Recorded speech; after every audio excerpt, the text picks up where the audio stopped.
Cat Quest is a game so endearing and adorable that your perception of cute will get thrown straight into the dumpster. Next to this game, cupcakes with faces on them look like poop with faces on them. Next to this game, the quiet but quirky girl next door bookworm writing a novel about heartache and familial bonds looks like me.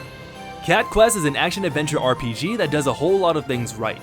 It was released for both Steam and mobile devices, and I'll get into why this is important later, but for now, it does mean that you have options for how you play.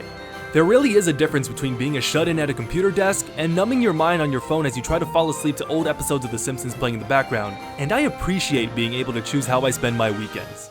From the beginning moments of Cat Quest, it's easy to notice how excellently the game is presented.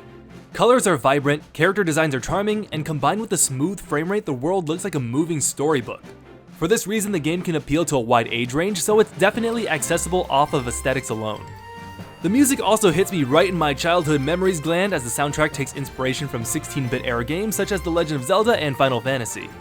I had a feeling of nostalgic deja vu playing Cat Quest just because the OST reminded me so much of those old RPGs and adventure games. Thankfully, the core gameplay feels satisfying. The combat is by no means complex, but it's able to do a lot with a little. You get a basic melee attack, a roll to dodge enemy attacks, and a handful of magic to help clear out monsters en masse. All of your attacks feel crisp to use, and the developers really found the perfect timing for their animations. Monster types are varied enough so that you blast through them quickly, but you have to employ different strategies to get through them, which adds to the variety a bit. When the monsters die, they drop experience balls and gold, which, again, feel incredibly gratifying to pick up. Something about all the numbers popping up as you play convey a sense of progression that I think Cat Quest does really well. Something that you just can't ignore in RPGs are the equips. In Cat Quest, the different armor sets cater to different playstyles. Namely, you can focus on maximizing either your physical damage, magical damage, or health, or you could even go for a wacky mix of everything. There's really a set for everybody.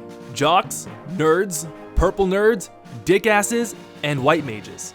In this game, you don't buy your equipment outright. You actually have to get a hold of treasures which randomly give you the weapons the first time and then upgrade them randomly thereafter. Trying to upgrade the specific set of equips you want to use can feel like a losing battle when you consider how many sets there are, but I found that this portion of the game oddly addressed my urge to gamble, and it felt much more cathartic when I got the upgrade I wanted. So, I've said some pretty good things about the game so far. Unfortunately, Cat Quest suffers from being way too repetitive. Too repetitive? Too repetitive. A bulk of the game is finishing side quests, and every side quest is literally 1. Go to the quest board, 2. Go to a spot on the map, 3. Kill all the monsters on that spot of the map. The game doesn't try to vary the mechanics a little bit with an escort mission or a collection quest, and the game is even self-aware of this problem. As much fun as you have with a game in the beginning, you will definitely hit a point where you realize you're doing the same thing over and over again without anything to challenge you outside of the monsters dealing more damage. And it's because of this that I think that Cat Quest is much better off being played on a mobile device rather than a console or PC. On a phone, I would imagine you starting up Cat Quest while you're waiting for something or looking for some time to kill, so you can pick it up and drop it down in short chunks, which helps the game retain a lot of its charm and novelty. Whereas on the PC, you're playing the game for an extended period of time, so the inherent flaws and lack of variation in gameplay are much more evident, and it loses a lot of the initial appeal. Cat Quest is not a deeply complicated game, but it does have a lot of personality that can charm the pants right off of you.